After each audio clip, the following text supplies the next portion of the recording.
And CBS News reporter Elaine Cobbe joins us now from Paris. Elaine, are you actually seeing signs of fear on the streets of Paris that there would be another attack?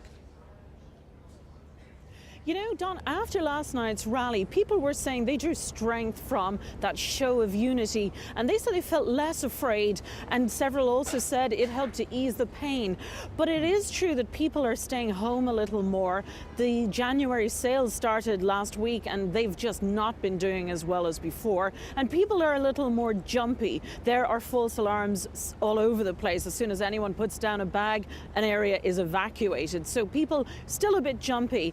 And the government reacting, of course, because they have put on more security, as we heard, 10,000 more soldiers on the streets at sensitive sites. That's an unprecedented level in peacetime France. Elaine, speaking of the government, how much criticism is the government facing, though, for not preventing these attacks? There's a little criticism, but not a lot, because it's a tough job at the moment. There are so many people on the French intelligence watch list. Just 10 years ago, it would have been a few dozen. Now they have a few thousand people, including at least 1,000 French foreign fighters who've gone to Syria or are trying to go to Syria. So they've been forced to decide just who to concentrate on. And let's not forget the older of the Sharif brothers, Saeed Sharif, was never arrested or detained or convicted. So he wouldn't have been high on the list. But that's also something they are worried about now, that if people like Koulibaly and Cherif Kouachi, who are up there but not really as high as some might be, could have prepared this and gotten under the radar, who else is getting under the radar? Secretary of State Kerry is traveling to Paris later this week, but the administration has received some criticism for not having any high-level representatives during that rally yesterday. Is that also the sentiment in Paris and in France? Is there some resentment that the U.S. wasn't represented? There isn't really. They're much more reporting the fact that the U.S. feel bad about it. There was some comment and surprise that Attorney General Eric Holder, who was in town, wasn't at the rally. In fact, many journalists and many French people assumed he was, since he was here. But many also said it would have been terrible if President Obama had come, for example, because then it would have become a different situation. The security presence alone would have changed the dynamic of that march.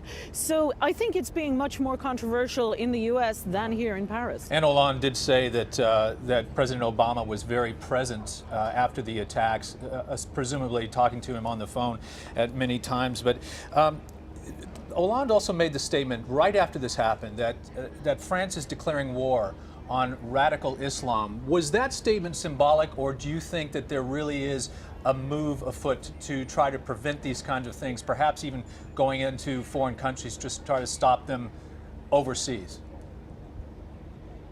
I think that was a direct response to the threats by the attackers. We saw Koulibaly in that video that was released saying that the attacks were in direct response for France's intervention in Mali and in northern Iraq and Syria. And I think François Hollande wanted to make it clear to the jihadis that France will not be intimidated and that France will continue to fight against foreign fighters and the financing networks for them. And that's part of what they're talking about on the international scene with partners like the US, like European neighbors, on just how much can be done to reduce the ability and the ease with which these groups travel, get money, and get the necessary logistical backup. All right, Elaine Cobbe reporting to us from Paris. Thank you.